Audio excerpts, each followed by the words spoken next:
Next topic है बेटा exercise 6.5। Exercise 6.5 में आप पढ़ेंगे maxima and minimum. Maxima and minimum, इसमें आप 5 टॉपिक पढ़ेंगे। सबसे पहले range method, range method type first है। फिर सेकेंड है first order derivative test, first order derivative test.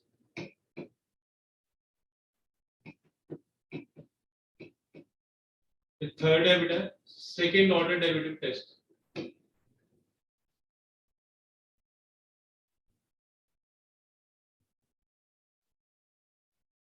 Third है सेकेंड ऑर्डर डेरिवेटिव टेस्ट।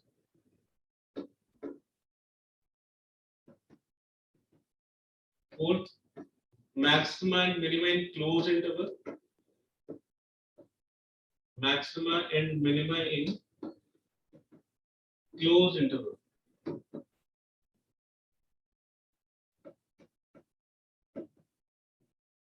और लास्ट पार्ट है वर्ड प्रॉब्लम्स। ठीक है, तो काफी बड़ा टॉपिक है ये, लेकिन बड़ा इंटरेस्टिंग है। ठीक है, आपको इसमें जो आपने अभी तक डेरिवेटिव्स पढ़े हैं उनका रियल यूज समझ में आएगा कि एप्लीकेशन हम उसकी किस तरह से यूज करेंगे। फंक्शंस की मैक्सिमम और मिनिमम वैल्यू हम कितनी तरीके से निकाल सकते हैं। तो इसमें सबसे पहला मेथड है रेंज मेथड। रेंज मेथड, ठीक है, तो इसके लिए आपको रेंज आनी चाहिए। तो कुछ फंक्शंस की हमें रेंज डायरेक्टली पता होती है, range of some standard function. आपने 11th क्लास में domain and range function chapter में पढ़ा था, तो उसमें रेंज कैलकुलेट करना आपको आता है। मैं आपको फिर से ये रिवाइज करा देता हूँ। तो कुछ स्टैंडर्ड फंक्शंस की रेंज होती है, जैसे किसी भी फंक्शन का आप स्क्वायर करोगे तो that will be greater than और इक्वल टू 0। तो स्क्वायर फंक्शन की जो रेंज होती है वो 0 से लेके इंफिनिटी तक होती है। किसी का भी स्क्वायर रूट करोगे तो that will also be greater than और इक्वल टू 0, और मॉडुलस की वैल्यू निकालोगे तो वो भी ग्रेटर देन और इक्वल टू 0।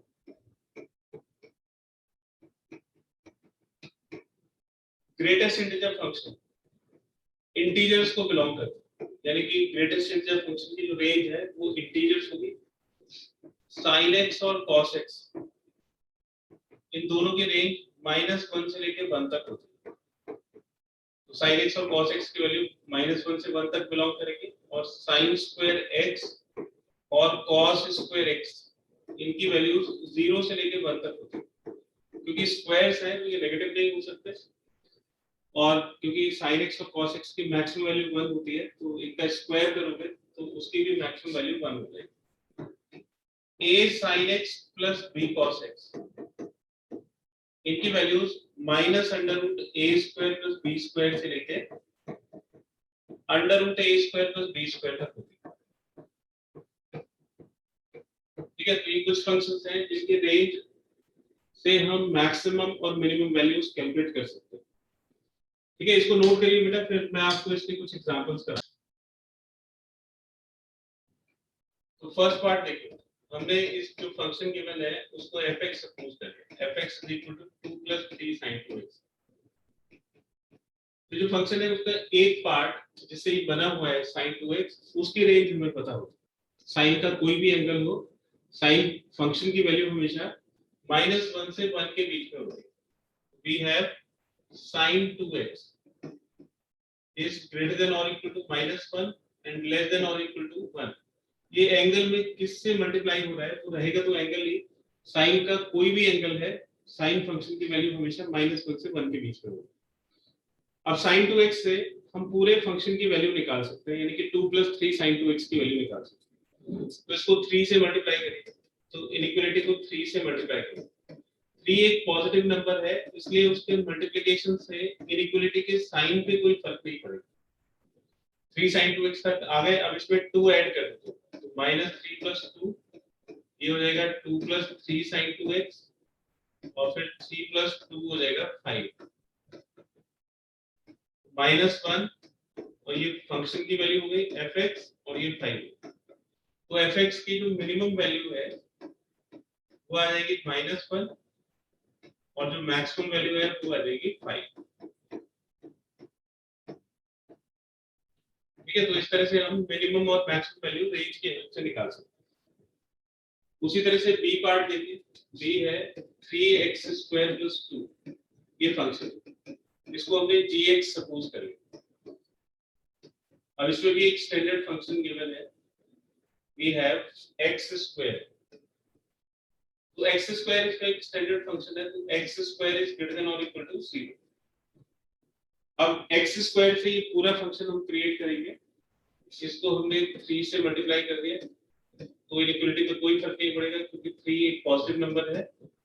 फिर हमने इसमें 2 ऐड कर दिया तो 3x² + 2 इज ग्रेटर देन और इक्वल टू 0 + 2 दैट इज 2, और ये पूरे फंक्शन की वैल्यू हमें मिल गई। तो gx की जो वैल्यू है वो 2 या 2 से बड़ी होगी, यानी कि 2 से लेके इंफिनिटी तक। तो gx की मिनिमम वैल्यू तो होगी 2 और मैक्सिमम वैल्यू gx की मैक्सिमम वैल्यू हो गई इंफिनिटी। तो इंफिनिटी रियल नंबर नहीं होता, इसलिए हम लिखते हैं एज लार्ज एज पॉसिबल। ठीक है, या आप लिख सकते हो कि maximum value does not exist, हम मैक्सिमम वैल्यू के बारे में नहीं बता सकते। अब इसका सी पार्ट देखो, सी पार्ट है मॉडुलस 3 - 4 sin 2x। तो यहाँ पे फंक्शन को hx हमने सपोज कर लिया 3 - 4 sin 2x और इसका मॉडुलस भी। तो इसकी हमें मैक्सिमम और मिनिमम वैल्यू फाइंड करनी है। इसमें दो स्टैंडर्ड फंक्शंस हैं, एक तो साइन की रेंज हमें पता होती है और फिर मॉडुलस की भी रेंज पता होती है। तो ये तो पता है कि ये पॉजिटिव होगा या जीरो होगा, लेकिन इसकी एग्जैक्ट वैल्यू भी हम पता कर सकते हैं क्योंकि sin 2x इसके अंदर है।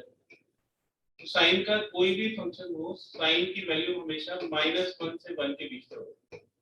तो जो sin 2x है वो -1 से 1 के बीच में होगा। अब इसको -4 से मल्टीप्लाई करिए तो ये 4 हो जाएगा, ये -4 sin 2x और ये -4। नेगेटिव नंबर से मल्टीप्लाई करने पे इनइक्वालिटी चेंज हो जाता है। ठीक है, तो नेगेटिव नंबर क्या है, वैल्यू की इनइक्वालिटी को चेंज कर देता है अगर आप मल्टीप्लाई या डिवाइड करते हो। तो -4 से जब मल्टीप्लाई करेंगे तो लेस देन ग्रेटर देन हो जाएगा। अब इस पे 3 और ऐड कर दीजिए तो 3 - 4 sin 2x। इधर 3 ऐड करोगे तो ये 3 - 4 हो जाएगा और इधर 3 ऐड करोगे तो ये 4 + 3, यानी कि 3 - 4 sin 2x की वैल्यू हो गई ग्रेटर देन और equal to -1 and less than और इक्वल टू 7, यानी कि -1 से लेके 7 तक हो। अब आप बताइए कि अगर इस पे मॉडुलस लगा दिया जाएगा तो इसकी वैल्यू कहां से कहां तक हो जाएगी। तो मॉडुलस क्या करता है, मॉडुलस नेगेटिव वैल्यूज को पॉजिटिव बना देता है। तो हमें जो इंटरवल मिला है वो -1 से लेके 7 तक है, जिसमें 0 से 7 तक की वैल्यूज पे मॉडुलस लगने के बाद कोई फर्क नहीं पड़ेगा। ये जो वैल्यूज है 0 से लेके 7 तक, इन पे आप मॉडुलस लगाइए तो कोई फर्क नहीं पड़ेगा। और ये वाला जो पार्ट है -1 से लेके 0 तक वाला जो पार्ट है, इस पे जब मॉडुलस लगाएंगे तो ये पॉजिटिव हो जाएगा, मतलब ये 0 से लेके 1 तक हो जाएगा। तो मॉडुलस लगाने के बाद जो फंक्शन है उसकी वैल्यूज आपको 0 से 7 वाली तो एज इट इज मिलेंगी और 0 से -1 वाली वैल्यूज जो थी वो 0 से लेके 1 तक हो जाएगी। यानी कि अब जो वैल्यूज है उसमें मिनिमम वैल्यू 0 है और मैक्सिमम वैल्यू 7 है। तो modulus 3 - 4 sin 2x greater than और इक्वल टू 0 और लेस देन और इक्वल टू 7 होगा। तो इससे hx की मिनिमम वैल्यू क्या हो जाएगी, hx की मिनिमम वैल्यू हो जाएगी 0 और hx की मैक्सिमम वैल्यू हो जाएगी 7। तो इस तरह से हम इसकी मैक्सिमम और मिनिमम वैल्यूज कैलकुलेट कर सकते हैं। ठीक है, इसको नोट करिए बेटा। और ये इस तरह के जो क्वेश्चंस हैं वो आपको एक्सरसाइज 6.5 में क्वेश्चन नंबर 1 और क्वेश्चन नंबर 2 ये आपको रेंज मेथड से करना है। एक्सरसाइज 6.5 का क्वेश्चन नंबर 1 और क्वेश्चन नंबर 2 आपको रेंज मेथड से करना है। फर्स्ट ऑर्डर डेरिवेटिव टेस्ट, आपको ऐसे लगेगा जैसे हम इंक्रीजिंग एंड डिक्रीजिंग फंक्शन फिर से पढ़ रहे हैं। तो थोड़ा सा उसका एक्सटेंशन है बस। तो बिल्कुल इसी की तरह है जैसे इंक्रीजिंग एंड डिक्रीजिंग फंक्शन। मैं एक फंक्शन बना रहा हूँ, ये जैसे एक्स एक्सिस है और वाई एक्सिस इसके परपेंडिकुलर होगा, तो मैं एक्स एक्सिस पे आपको एक फंक्शन बना रहा हूँ, ये फंक्शन है y is equal to f x. ठीक है, ये मैंने एक y is equal to f x draw कर दिया। y एक्सिस इसमें कहीं भी हो सकता है ना, तो हमने ये दिखा दिया कि भाई ये y एक्सिस है। ठीक, तो यहाँ पे देखिए कि जहाँ पे फंक्शन की नेचर चेंज हो रही है, यहाँ पे जो फंक्शन है वो इंक्रीजिंग से डिक्रीजिंग हो रहा है। ठीक है, और यहाँ पे जो फंक्शन है ये डिक्रीजिंग से इंक्रीजिंग हो रहा है, और यहाँ पे ये फंक्शन की कर्वेचर चेंज हो गई, इसमें ये कॉनकेव नीचे की तरफ है, मतलब केव वाला पार्ट नीचे की तरफ है और इसमें कॉनकेव ऊपर की तरफ, तो इसको बोलते हैं चेंज इन कर्वेचर। तो जहां पे फंक्शन अपनी नेचर को चेंज करता है, यानी कि इंक्रीजिंग से डिक्रीजिंग होता है या डिक्रीजिंग से इंक्रीजिंग होता है या अपनी कर्वेचर को चेंज करता है, मतलब कॉनकेव डाउनवर्ड से कॉनकेव अपवर्ड्स होता है या कॉनकेव अपवर्ड से कॉनकेव डाउनवर्ड्स होता है, these points are called critical point. और इस पे अगर आप टेंजेंट बनाओगे तो पहले देखिए ये जो फर्स्ट पार्ट है, ये फर्स्ट सेक्शन को देखिए, इस फंक्शन इंक्रीजिंग है इसलिए एफ डैश एक्स की वैल्यू पॉजिटिव होगी। आपको ग्राफ से साफ साफ दिख रहा है कि आप लेफ्ट से राइट की तरफ चल रहे हैं तो फंक्शन की वैल्यू यानी कि वाई कोऑर्डिनेट की वैल्यू इंक्रीज हो रही है, और जहां पे ये येलो मार्क लगा हुआ है यहाँ पे आपको फंक्शन की मैक्सिमम वैल्यू मिल रही है। और यहाँ पे अगर आप एक टेंजेंट बनाओगे तो वो एक्स एक्सिस के पैरेलल हो जाएगी, इसलिए इस वाले पॉइंट पे एफ डैश एक्स की वैल्यू 0 हो जाएगी, क्योंकि जो टेंजेंट है वो एक्स एक्सिस के पैरेलल हो जाएगी और एक्स एक्सिस के पैरेलल जो लाइंस होती है उनका slope 0।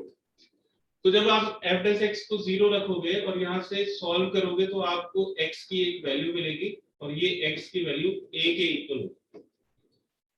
This point is called critical point और टर्निंग पॉइंट। अब उससे आप आगे चलोगे तो ये फंक्शन की नेचर चेंज हो रही है, फंक्शन स्ट्रिक्टली डिक्रीजिंग हो रहा है तो एफ डैश एक्स नेगेटिव होगा, और जब ये सबसे नीचे चला जाएगा तो आपको ये मैक्सिमा का मिनिमा का पॉइंट मिलेगा, और यहाँ पे अगर आप टेंजेंट बनाओगे तो फिर से आपको एफ डैश एक्स की वैल्यू 0 मिलेगी।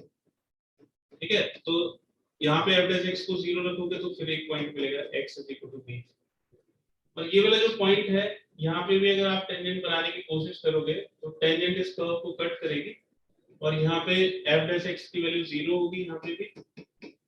ठीक है, और ये पॉइंट आपको मिलेगा x is equal to c। तो आप जब एफ डैश एक्स को 0 पुट करते हैं तो क्रिटिकल पॉइंट्स आपको मिलते हैं, जैसे आपने इंक्रीजिंग एंड डिक्रीजिंग फंक्शंस में किया था, x is equal to a मिलेगा, x is equal to b मिलेगा, x is equal to c मिलेगा। तो आप एक नंबर लाइन बनाते हैं, ये नंबर लाइन पे आप क्रिटिकल पॉइंट्स को मार्क करते हैं, ये a हो गया, ये b हो गया और ये c हो गया। फिर आप इस पे f डैश x का साइन मार्क करेंगे, पहले तो हम टेबल बनाते थे लेकिन अभी आप ऐसे ही f डैश x का साइन मार्क कर दीजिए। तो मैं इस ग्राफ के अकॉर्डिंग चल रहा हूँ, तो a से पहले फंक्शन ऊपर की तरफ जा रहा है और यहाँ पे f डैश x की वैल्यू नेगेटिव होगी, तो f डैश x का साइन नेगेटिव होगा। इसको बोलते हैं left neighbourhood of a, LT मतलब लेफ्ट, NBD मतलब नेबरहुड ऑफ a, मतलब a के जस्ट लेफ्ट में फंक्शन की नेचर स्ट्रिक्टली इंक्रीजिंग है इसलिए f डैश x पॉजिटिव होगा, सॉरी ये f डैश x पॉजिटिव होगा क्योंकि फंक्शन इंक्रीजिंग। a के जब आप राइट साइड में जाओगे यानी कि ये राइट नेबरहुड ऑफ a हो गया, राइट नेबरहुड ऑफ a, तो आपको फंक्शन के डेरिवेटिव की वैल्यू नेगेटिव मिलेगी। तो जो डेरिवेटिव है उसका साइन कैसे चेंज हो रहा है, पॉजिटिव से नेगेटिव की तरफ चेंज हो रहा है। और अगर डेरिवेटिव का साइन पॉजिटिव से नेगेटिव हो जाता है जब आप किसी पॉइंट को क्रॉस करते हो, यानी कि लेफ्ट नेबरहुड से अगर राइट नेबरहुड की तरफ जाते हो, तो वो जो क्रिटिकल पॉइंट है उसको हम बोलते हैं पॉइंट ऑफ लोकल मैक्सिमा। तो this point is called point of local maxima, इसी को फर्स्ट ऑर्डर डेरिवेटिव टेस्ट बोलते हैं। एक बार डिफरेंशिएट करना मतलब फर्स्ट ऑर्डर, उसके डेरिवेटिव का साइन आप चेक करते हो क्रिटिकल पॉइंट से लेफ्ट में और राइट में। अगर क्रिटिकल पॉइंट से लेफ्ट में पॉजिटिव है और राइट में नेगेटिव है, तो पॉजिटिव से नेगेटिव होने का मतलब है कि फंक्शन इंक्रीजिंग से डिक्रीजिंग हो रहा है, और इस केस में जो पॉइंट आपका क्रिटिकल पॉइंट है x is equal to a, that is point of local maxima. ये जो a पॉइंट है ये लोकल मैक्सिमा का पॉइंट होगा। अच्छा, लोकल मैक्सिमा का क्या मतलब है? लोकल मैक्सिमा का मतलब है कि कई सारे, अब लेफ्ट नेबरहुड से राइट नेबरहुड में कई सारे क्रिटिकल पॉइंट हो सकते हैं, उसमें कई सारे मैक्सिमा के पॉइंट हो सकते हैं। तो अपने इंटरवल में जो मैक्सिमम होगा उसको लोकल मैक्सिमा बोलेंगे। ये बिल्कुल ऐसे है जैसे किसी क्लास में 5 सेक्शन है, हर एक सेक्शन का अपना एक टॉपर बच्चा होगा, तो उसको हम बोलेंगे लोकल टॉपर, अपने अपने सेक्शन के टॉपर से। एक पूरी क्लास का टॉपर होगा जिसको हम एब्सोल्यूट टॉपर बोलेंगे, तो जो सबसे सारे सेक्शंस में सबसे ज्यादा नंबर जिसके हैं वो एब्सोल्यूट टॉपर होगा। ये लोकल का मतलब है, यानी कि एक से ज्यादा मैक्सिमा के पॉइंट हो सकते हैं, इसलिए हम इसको पॉइंट ऑफ लोकल मैक्सिमा बोलते हैं। यहां तक किसी को कोई डाउट है तो बताइए बेटा। तो ये ग्राफ से बड़ी आसानी से समझ में आता है, फंक्शन इंक्रीज हो रहा है, फिर टॉप पे जाके डिक्रीज होगा, तो वो जो टॉप वाला पॉइंट है वो हो जाएगा पॉइंट ऑफ लोकल मैक्सिमम। अगर लेफ्ट साइड में देखेंगे तो एफ डैश एक्स पॉजिटिव होगा, राइट साइड में देखेंगे तो नेगेटिव होगा। अब बी से पहले डिस्कस करते हैं। बी से पहले एफ डैश एक्स नेगेटिव है और बी के बाद में जो फंक्शन है वो इंक्रीज हो रहा है, तो एफ डैश एक्स का साइन पॉजिटिव होगा। अगर ये नेगेटिव से पॉजिटिव चेंज होता है लेफ्ट नेबरहुड से राइट हैंड नेबरहुड में जाने पे, जब आप क्रिटिकल पॉइंट को क्रॉस करते हो और वो नेगेटिव से पॉजिटिव चेंज होता है, तो इसको हम बोलते हैं point of local minimum. Point of local minimum. तो एफ डैश एक्स का साइन अगर नेगेटिव से पॉजिटिव चेंज होता है, यानी कि लेफ्ट नेबरहुड से राइट नेबरहुड, अब ये बी के लिए अगर आप इसको देखोगे तो this is left neighbourhood of B, and B को क्रॉस करके जब राइट साइड की तरफ जाओगे बी और सी के बीच में, तो वो राइट नेबरहुड ऑफ बी हो जाएगा। तब उसका साइन नेगेटिव से पॉजिटिव चेंज होगा। तो अगर नेगेटिव से पॉजिटिव चेंज होता है तो उसको हम बोलते हैं पॉइंट ऑफ लोकल मिनिमम। ठीक है, अब सी पे देखिए, x इज इक्वल टू सी को जब हम क्रॉस करेंगे तो ये अभी भी इंक्रीजिंग है, और जब आप आगे जाओगे तब भी सिर्फ कर्वेचर चेंज होती है, यानी कि ये पहले भी पॉजिटिव था और अभी भी पॉजिटिव। अगर एफ डैश एक्स का साइन चेंज नहीं होता है, जैसे x इज इक्वल टू सी, तो इसको हम बोलते हैं point of inflection. Point of inflection, इसका मतलब है कि फंक्शन की नेचर चेंज नहीं हुई है, और जब तक नेचर चेंज नहीं होगी तब तो आपको सिर्फ कर्वेचर का चेंज मिलेगा, मैक्सिमम और मिनिमा का पॉइंट नहीं मिलेगा। तो जो x is equal to c है, that is not a point of local maximum और minima, that is a point of inflection. इसको नोट करिए बेटा। अब देखिए, सबसे पहले हम इसको डिफरेंशिएट करेंगे। f dash x is equal to 12x cube plus 12x square minus 24x।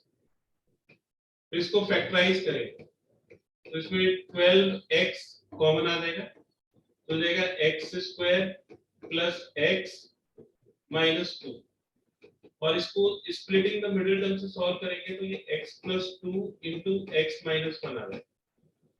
तो f डैश x की वैल्यू हो जाएगी 12x into x plus 2 into x minus 1, बिल्कुल इंक्रीजिंग एंड डिक्रीजिंग फंक्शंस की तरफ। ठीक है, तो फॉर पॉइंट्स ऑफ, यहाँ पे क्रिटिकल पॉइंट्स की जगह लिखेंगे for points of local maxima and minima. तो क्रिटिकल पॉइंट्स का नाम चेंज करके उसको हम लिख देंगे points of local maxima and minima, मतलब वही है, क्रिटिकल पॉइंट भी लिख सकते हो, लेकिन हमें क्योंकि लोकल मैक्सिमा और मिनिमा के पॉइंट्स फाइंड करने हैं तो इसीलिए हमने उसको points of local maxima and minima लिखा। इसके लिए f डैश x की वैल्यू 0 होगी, तो f डैश x को हमने 0 रख दिया, तो 12x into x plus 2 into x minus 1 is equal to 0। इसे आपको x की तीन वैल्यूज मिलेंगी, 0, -2 and 1। ये जो पॉइंट है इसमें अब हमें ये टेस्ट करना पड़ेगा 0, -2 और 1 में कि कौन कौन से पॉइंट्स मैक्सिमा के पॉइंट्स हैं, लोकल मैक्सिमा के, और कौन से पॉइंट लोकल मिनिमा। तो क्योंकि टेस्ट अभी करना बाकी है, हमें ये तो पता है कि ये पॉइंट मैक्सिमा का होगा या मिनिमा का, लेकिन अभी ये नहीं पता कि 0 पे मैक्सिमम वैल्यू आएगी या मिनिमम, कोई एक तो जरूर आएगी। तो उसके लिए हमें टेस्ट करना पड़ेगा। उसी टेस्ट के लिए इसका नाम है फर्स्ट ऑर्डर डेरिवेटिव टेस्ट। उसके लिए हम क्या करेंगे, इसको नंबर लाइन पे मार्क कर दीजिए क्रिटिकल पॉइंट्स को। तो जो नंबर लाइन है वो इंटरवल्स में ब्रेक हो जाएगा। तो नंबर लाइन के अकॉर्डिंग सबसे छोटा नंबर सबसे पहले आएगा, जैसे -2, फिर उसके बाद 0 आएगा और इसके बाद 1 आएगा। अब आप इसमें f डैश x का साइन मार्क कर दो, तो sign of f dash x, और फिर लेफ्ट नेबरहुड से राइट नेबरहुड में जाएंगे हर एक क्रिटिकल पॉइंट के और चेक करेंगे कि साइन किस तरह से चेंज हो रहा है। ठीक है, तो लेफ्ट साइड में आइए, लेफ्ट नेबरहुड ऑफ -2, तो लेफ्ट नेबरहुड ऑफ -2 -3 वैल्यू ले लीजिए और उसको f डैश x में सब्स्टिट्यूट करें, तो 12 तो पॉजिटिव रहेगा, इसको छोड़ दीजिए। तो अगर आप -2 लेते हैं तो नेगेटिव x नेगेटिव हो जाएगा, -3 ले, -3 + 2 ये भी नेगेटिव हो जाएगा और -3 - 1 ये भी नेगेटिव, तो तीनों नेगेटिव हो जाएंगे, इसलिए ये वैल्यू नेगेटिव होगी। -2 से 0 के बीच में 1 ले लीजिए, तो x पॉजिटिव हो जाएगा, x + 2 भी पॉजिटिव हो जाएगा और x - 1 नेगेटिव हो जाएगा, है ना। अगर 0 से -2 के बीच में हम -1 लेते, सॉरी x को -1 लेना पड़ेगा, x + 2 * x - 1, तो 0 से -2 के बीच में -1 लीजिए तो x नेगेटिव हो जाएगा, x + 2 पॉजिटिव और x - 1 नेगेटिव, तो ये नेगेटिव इंटू नेगेटिव पॉजिटिव।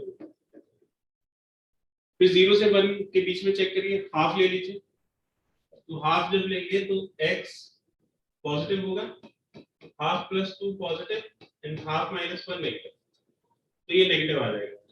अब 1 से आगे चलिए, 2 ले लीजिए, तो अगर हम 2 लेते हैं तो 2 पे ये पॉजिटिव होगा, 2 + 2 पॉजिटिव एंड 2 - 1 पॉजिटिव, तो ये पॉजिटिव।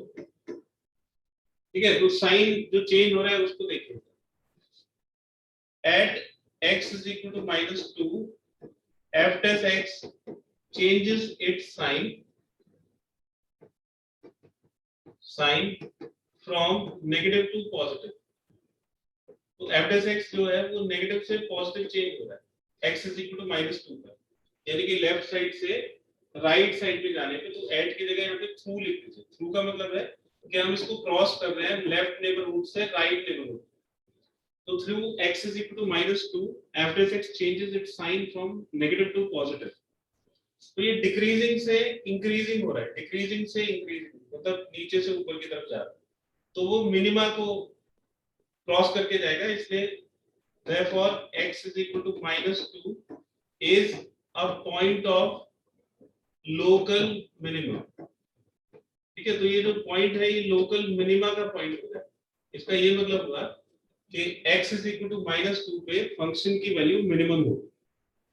तो अगर हम फंक्शन की वैल्यू में जो इक्वेशन नंबर 1 आपको दी हुई है, ये फंक्शन की वैल्यू है, x के ऊपर डिपेंड करती है, और ये टेस्ट बता रहा है कि x = -2 के ऊपर फंक्शन की वैल्यू मिनिमम हो जाएगी, यानी कि अगर आप x को -2 पुट कर दोगे तो जो वैल्यू आएगी वो फंक्शन की लोकल मिनिमम वैल्यू होगी, तो इसलिए local minimum value of f,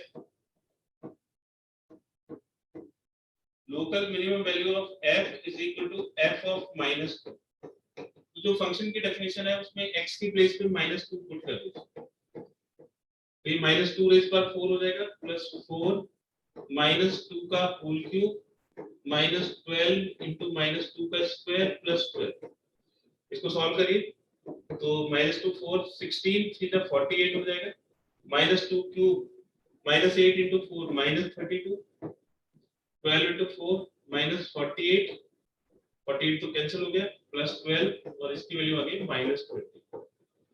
ठीक है, तो x = -2, x = -2 is what? Point of local minima, ठीक है, and what is -20? This is local minimum value of f। तो पहले आपको पॉइंट मिलेगा और फिर उस पॉइंट को फंक्शन की वैल्यू में सब्स्टिट्यूट करोगे।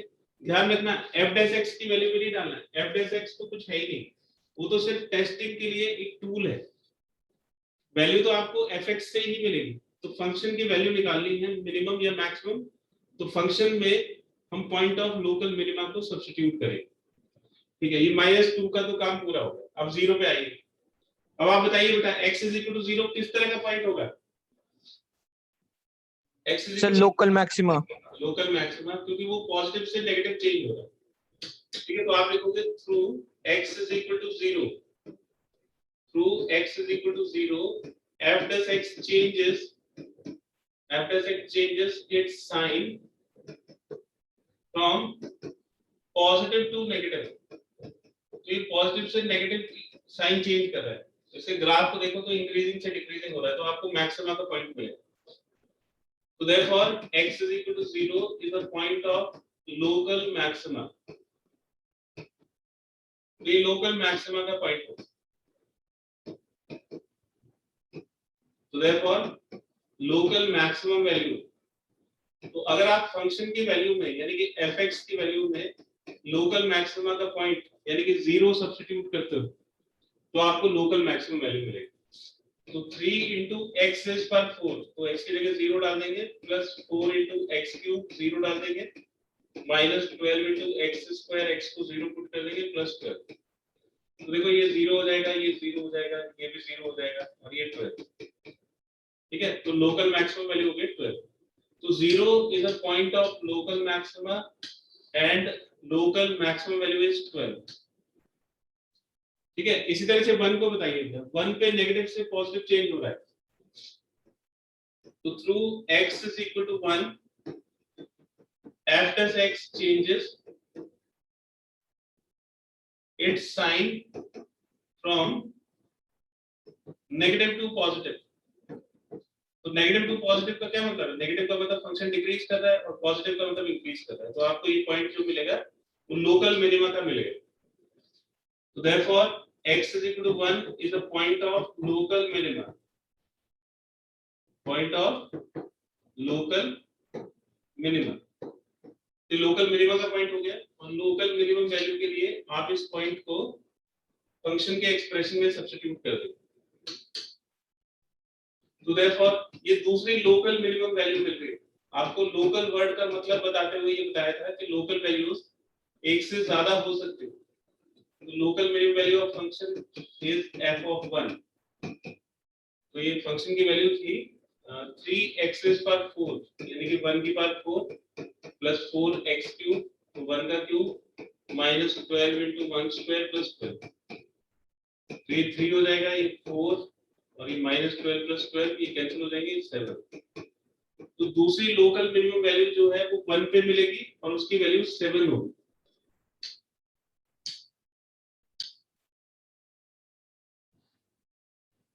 तो पहले fx दिया हुआ है, उसको डिफरेंशिएट किया, cos x plus sin x हो गया। लोकल मैक्सिमा और मिनिमा की कंडीशन डाल दी, f x is equal to 0, तो tan x is equal to -1 आ। अब आपको जो इंटरवल दिया हुआ है वो 0 से लेकर 2 पाई तक, इसमें इस तरह से आप बनाओ 0 से लेकर 2 पाई तक। अब tan x negative second quadrant में होगा, तो एक एंगल आपको सेकंड क्वाड्रेंट में मिलेगा। सेकंड क्वाड्रेंट का जनरल फॉर्मूला होता है पाई माइनस अल्फा। ये जो अल्फा है वो न्यूमेरिकल वैल्यू से मिलता है। Alpha is this π/4। तो ये वाला जो एंगल है ये पाई माइनस π/4 हो जाएगा, दैट इज 3π/4। और दूसरा आपको मिलेगा फोर्थ क्वाड्रेंट में, क्योंकि फर्स्ट और सेकंड में तो फर्स्ट और थर्ड में 10 पॉजिटिव होता है, तो सेकंड और फोर्थ, तो दूसरा एंगल ये होगा और ये वाला एंगल आएगा 2 पाई माइनस अल्फा। ठीक है, तो इसकी वैल्यू हो जाएगी 2 पाई माइनस π/4, दैट इज 7π/4। तो जो क्रिटिकल पॉइंट्स हैं वो आपको मिलेंगे x is equal to 3π/4 और दूसरा मिलेगा 7π/4। These can be points of local maximum और मिनिमम। अब इसको फर्स्ट ऑर्डर डेरिवेटिव से चेक करिए, ये 0 से लेकर 2 पाई तक है, इसमें आपको क्रिटिकल पॉइंट मिल रहे हैं 3π/4 और 7π/4। 3π/4 से पहले आप 90 डिग्री से चेक कर सकते हैं। 90 में वैल्यू सभी को पता होती है, तो f dash x में रखिए बेटा, cos 90 is 0 and sin 90 is 1, positive होगा। 3π/4 और 7π/4 के बीच में 180 से चेक कर सकते हैं, पाई से आप चेक कर सकते हो इसको। cos पाई -1 होता है और sin पाई 0, तो -1 + 0 नेगेटिव होगा, तो पॉजिटिव से नेगेटिव चेंज हो रहा है। इसका मतलब x is equal to 3π/4 is a point of local maxima। तो ये लोकल मैक्सिमा का पॉइंट हो जाएगा। Local maximum value is local maximum value of f is equal to f of 3 pi by 4। तो जो फंक्शन आपको दिया हुआ है sin x minus cos x, उसमें इसकी वैल्यू डाल दें। sin 3 pi by 4 minus cos 3 pi by 4। ये सेकंड क्वाड्रेंट में साइन पॉजिटिव होता है और 45 के लिए √2 1/√2 आ जाएगा और cos नेगेटिव होता है। ये 2/√2 यानी कि √2 के इक्वल इसकी लोकल मैक्सिमम वैल्यू हो जाएगी। ये 7 पाई बाय 4 से 2 पाई के बीच में, 7 पाई बाय 4 से 2 पाई के बीच में देखिए 2 पाई माइनस पाई बाय 6 ले सकते हैं।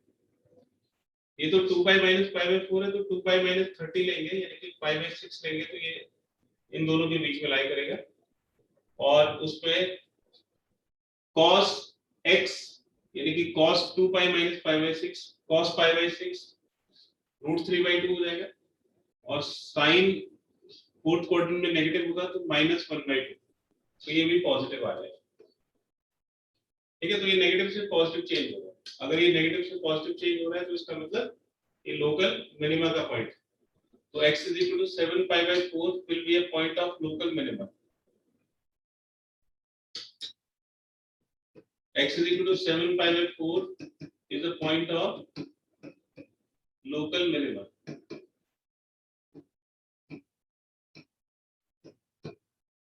Therefore, local minimum value is f of 7 pi by 4. That is sin 7 pi by 4 minus cos 7 pi by 4. 7 pi by 4 fourth quadrant का एंगल है, तो sin नेगेटिव होगा और cos पॉजिटिव। तो ये -2/√2 के इक्वल आ जाएगा, दैट इज -2।